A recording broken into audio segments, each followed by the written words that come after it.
Well, convertibles are a niche market, and they say they are only bought in California, Germany and England predominantly. So is an SUV convertible an even smaller niche? Does that even make sense? Well, we will find out today. An SUV convertible by Volkswagen here with the T-Roc Cabriolet. A very interesting choice and, well, for example, for car enthusiasts like me who love to drive with open top. How does it make sense? What about this car in exterior, interior, and also the prospect of driving it? And we will also show you different trims, here also, for example, with the R line. Everything you need to know on Autogefuehl, your #1 resource for in-depth car reviews and the #1 community to discuss cars. Today with Thomas in Full HD, full screen and full length. Let's go.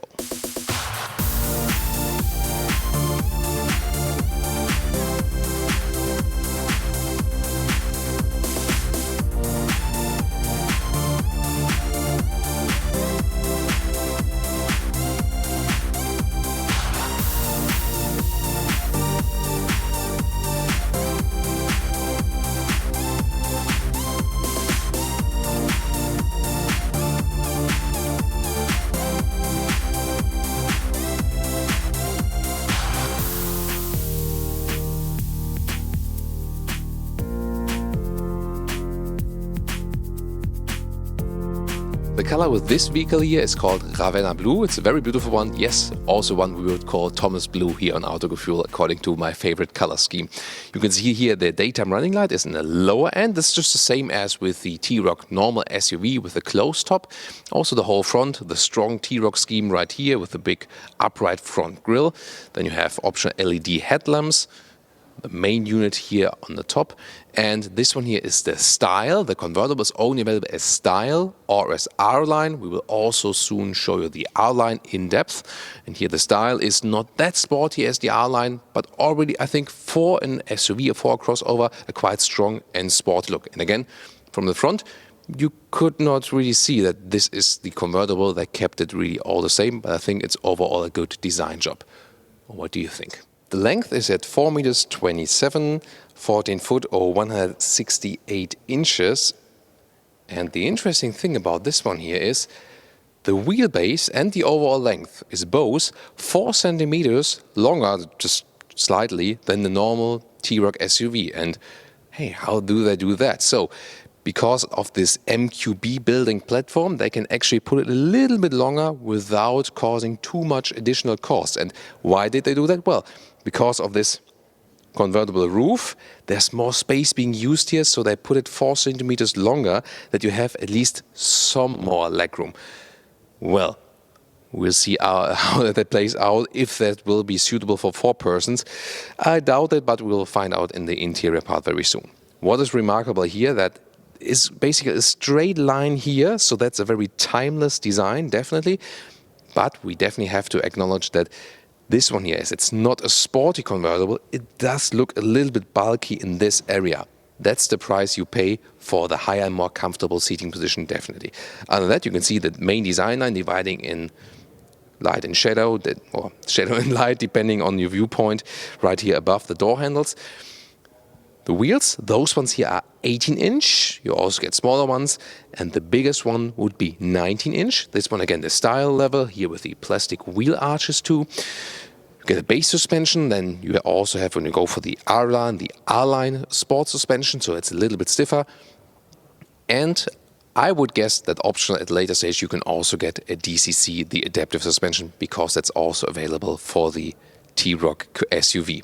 Well, you can see here how the car looks like open, and it was very interesting here, the convertible roof, there is no separate cover for that. So it's just folded flat in here, but it looks very seamlessly integrated, so that's very nicely done. And the thing is that because of that, the convertible roof only takes 9 seconds to open and close, because they don't need a separate one. And you can hold the key, for example, just hold the closing button, or as an alternative to the key, you can actually twice hold the door handle and keep holding it. And so at the moment I'm still holding then the door handle, and then you can see the roof closing. So both mechanisms are actually available, and of course you can also do it from the inside. This one here, of course, a pre-production status, so here the last bit of the convertible roof will close even a little bit nicer in the final production model.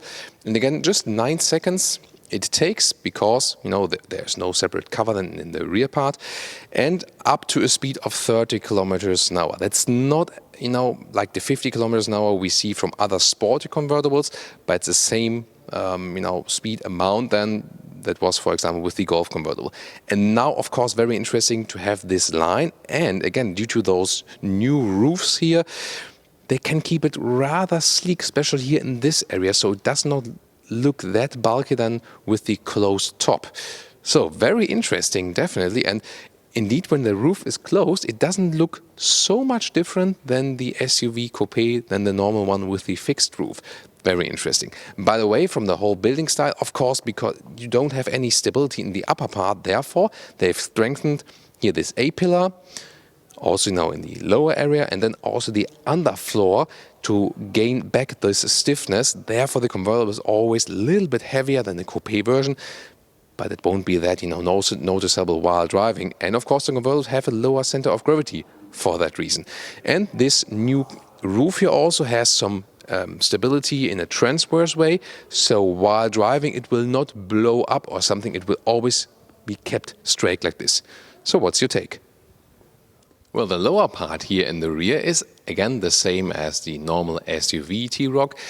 Modern signature here also as for the tail lamp. And, oh, fake exhaust alert here in the lower part. The rear one is just right here underneath. And again, the R-line, we will also show that to you very soon, looks a little bit different here also in the rear.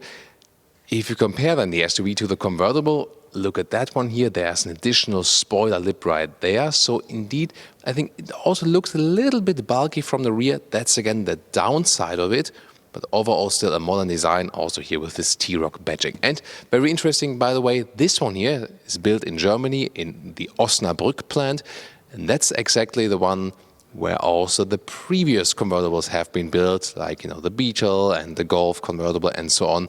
So a traditional convertible plant where they will build this one. And now to the R-line. Again, there are two styles available, either the so-called style or the R-line. Of course, also both in different colors. And the R-line has here a stronger lower bumper, definitely. It looks more air intake-ish right there, has an R-line badge. And also this somewhat honeycomb structure, so overall a little bit more aggressive from the front already. Those ones here are the top 19-inch wheels, the biggest ones that are available, pretty massive. And you can see even the R-lines here has this plastic wheel arch. Then you get an R-line badge right here. The lower bumper is a little bit different then, and towards the rear again you can see those bigger wheels. But the changes here for the R-line in the side profile are overall quite subtle. I think it makes more difference if you go for a smaller or for bigger wheel size as for the sporty look. And in the rear of the R-line you can see there's this black contrast strip right there. And in the lower part you got this somewhat diffuser style just here with the black. It's looking a little more clean than the other one, I would say. So which one is your favorite? The normal style or the R-line? But again, as I said, I think it rather makes sense to pick between the wheel sizes if you want to make it sportier or not, because the changes are not that big.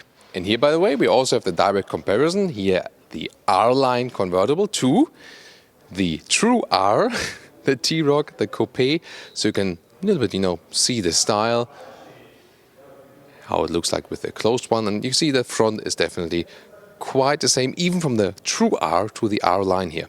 In comparison to the standard T-Roc, the engine portfolio here for the convertible will be somewhat limited. It starts with a 1-liter 3-cylinder engine, turbo petrol, 115 horsepower with a 6-speed manual gearbox. And this one here you can see, 1, 2, 3, 4. This one here is the 1.5-liter 4-cylinder turbo petrol engine with 150 horsepower, either with the manual gearbox we have here today, or then optional with the 7-speed DSG. And that's it so far. Maybe there will be also other engines later.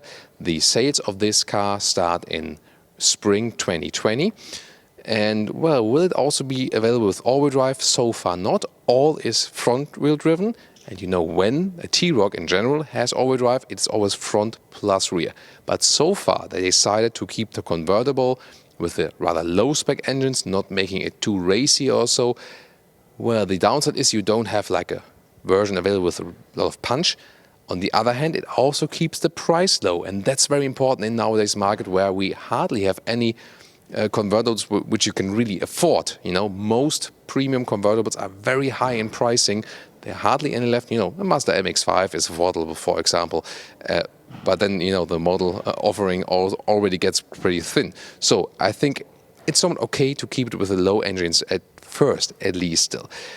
Yeah, what about a T-Roc R convertible? Let's keep dreaming for a while.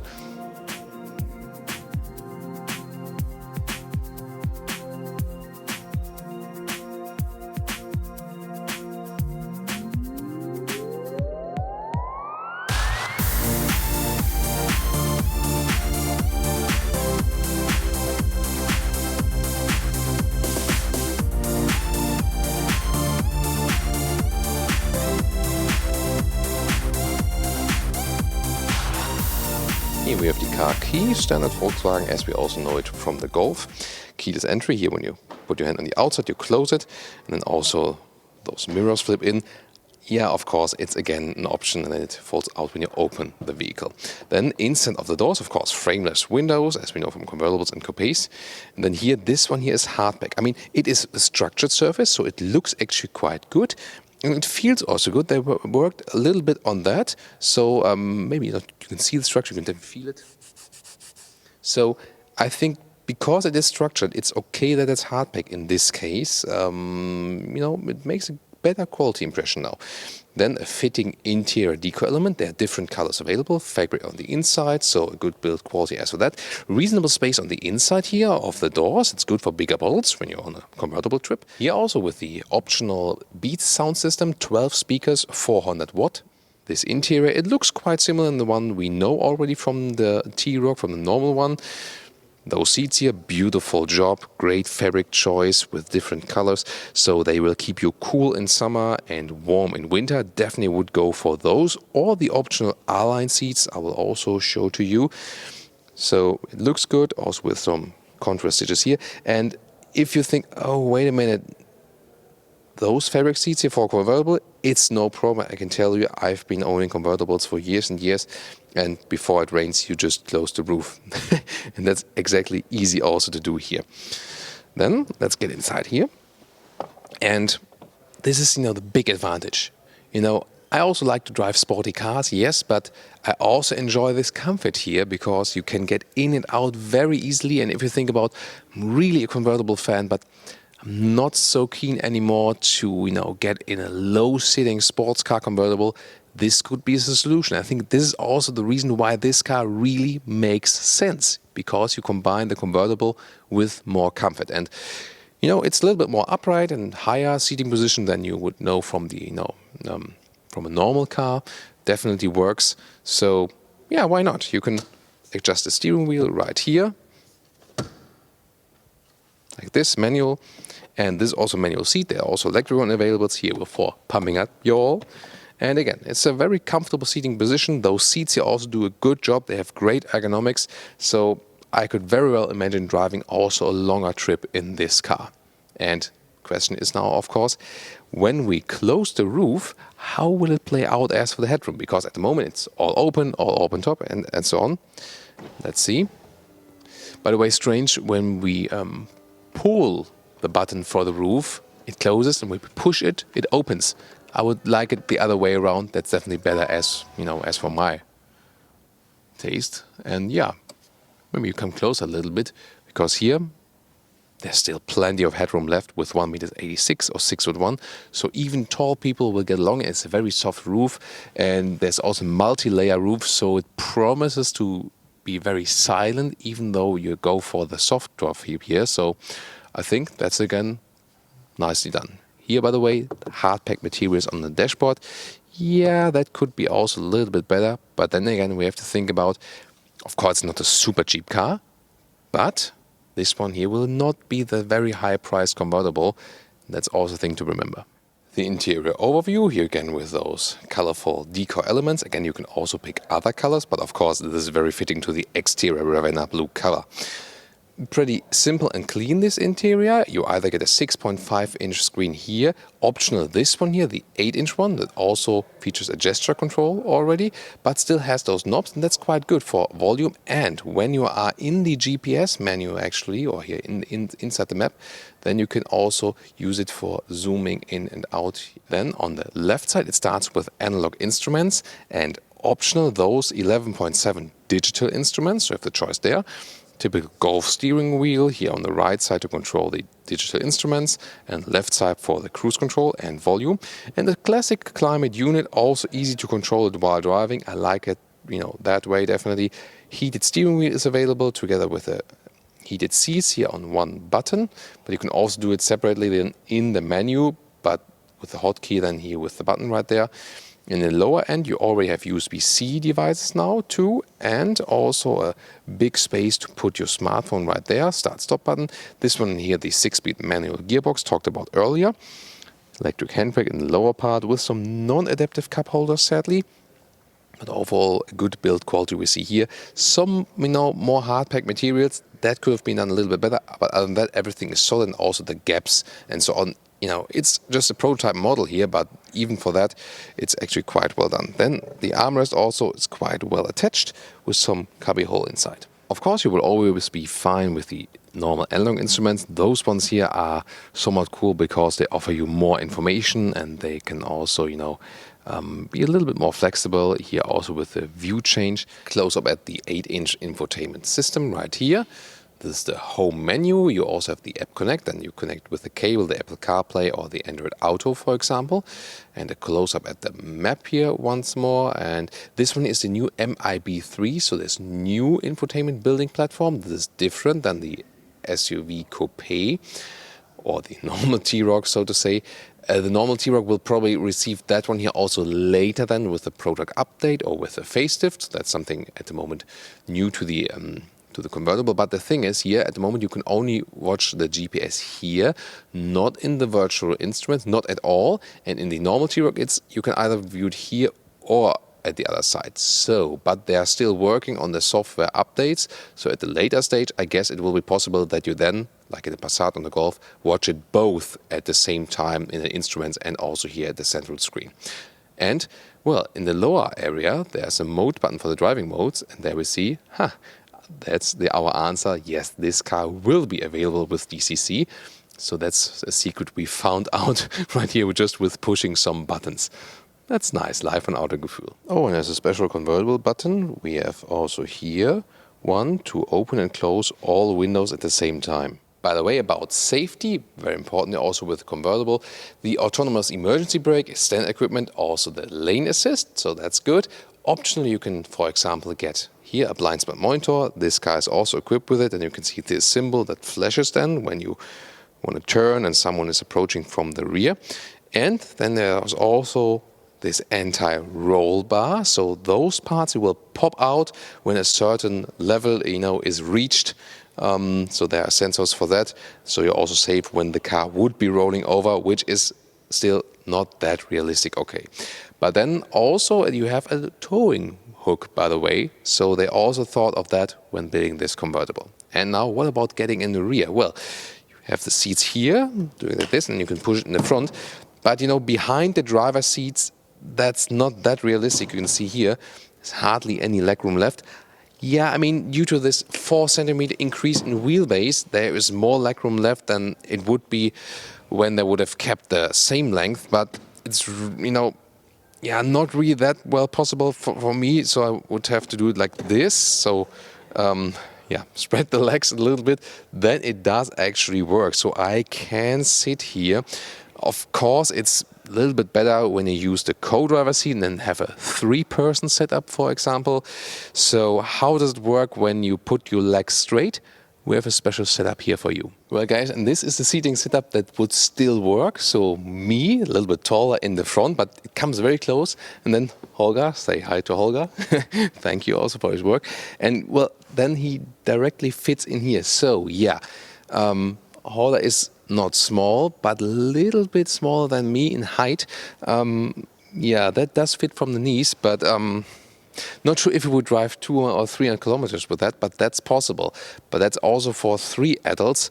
You know, on the driver's side, you know, it's even more critical because I could not go that far in the front. So, yeah, rather emergency seats, but not that way emergency seats as we, for example, know from Porsche 911 or something. So, yeah, you can use those back seats in a limited way.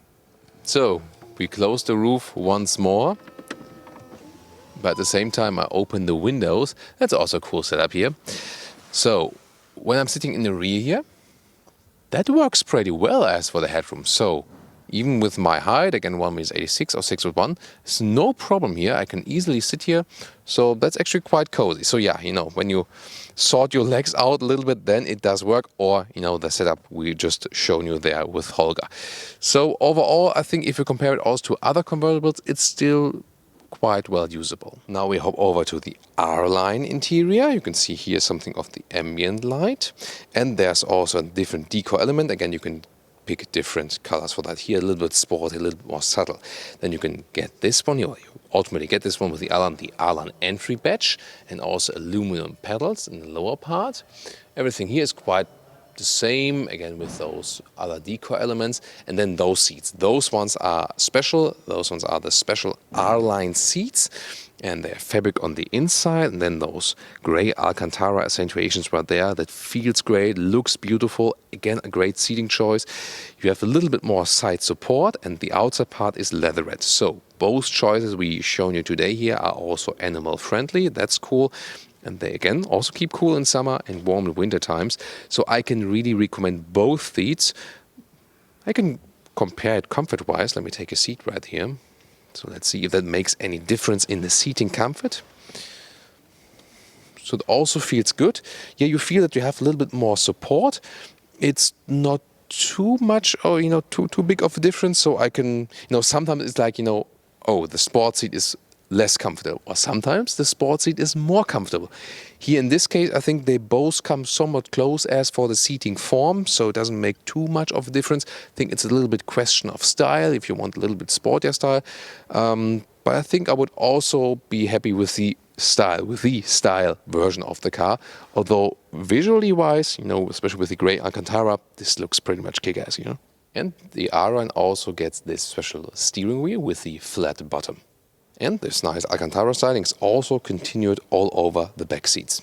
So what about the loading area? Is this critical? First of all, we flip the logo here, as we know it also from the other versions.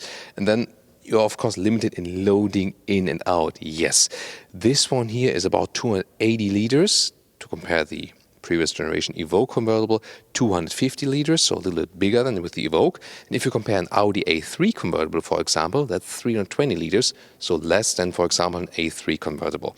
And what is that in the measurements? So the length here is a little bit less than 80 centimeters to this part, but here to the seats, it's 85 centimeters, and the width is, yeah, a little bit less than a meter, but still quite okay. And the height here, so that's about 40 centimeters.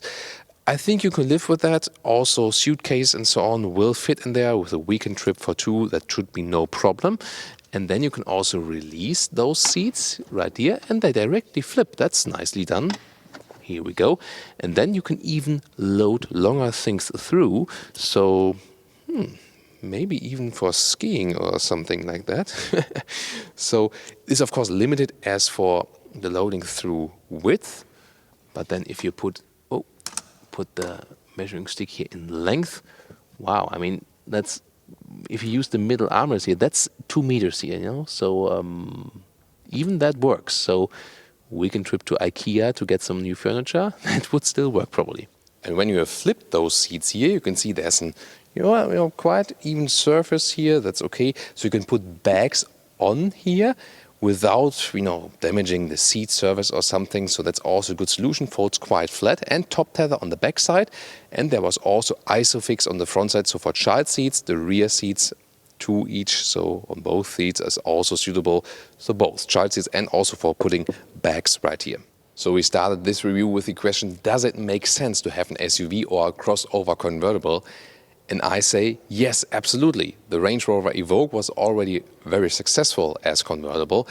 And the thing is, in the past, before there were, any SUVs, when people wanted to buy a lifestyle vehicle, they picked a convertible. And nowadays, quite often, when people want something lifestyleish, they go for SUVs. So why not combining SUVs and convertibles? And you maybe think about, first of all, there are hardly any affordable convertibles on the market anymore. Most of them are premium and really high priced. So it's really great to see another convertible which is not top end of the price list.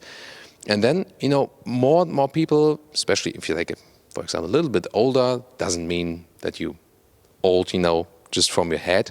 Just you maybe don't want to get in and out of a very sporty low convertible and want a little bit more comfort. And I can really understand that, especially when you're a little bit taller, you tend to get lower back pain in very, very low sitting sports car convertibles, also depending on the seat ergonomics and so on.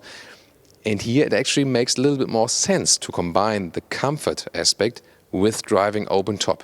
So yes, there are sporty and fun convertibles on the market.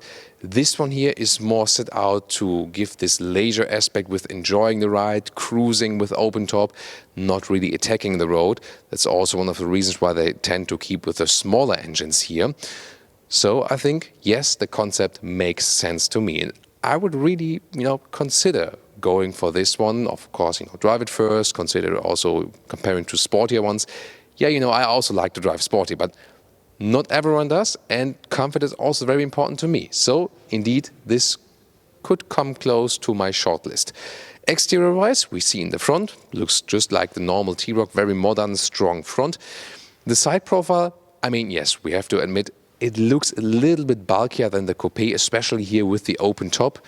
But it has a very timeless line, just a straight line, and that's rather also a timeless design. Of course, it doesn't look that sleek because it's a crossover or SUV convertible. So a sports car convertible always looks sleeker. You have to bear that in mind. But then the big advantage is you can get in and out easy. You sit a little bit more upright than in a normal car, and especially if you compare it to like an MX-5 or something, And you relatively keep low in the price, especially if you go for a lower trim version or something. And again, since they don't offer the biggest engines, also the price keeps a little bit lower. Maybe I would have wished a version where I have a little bit more punch.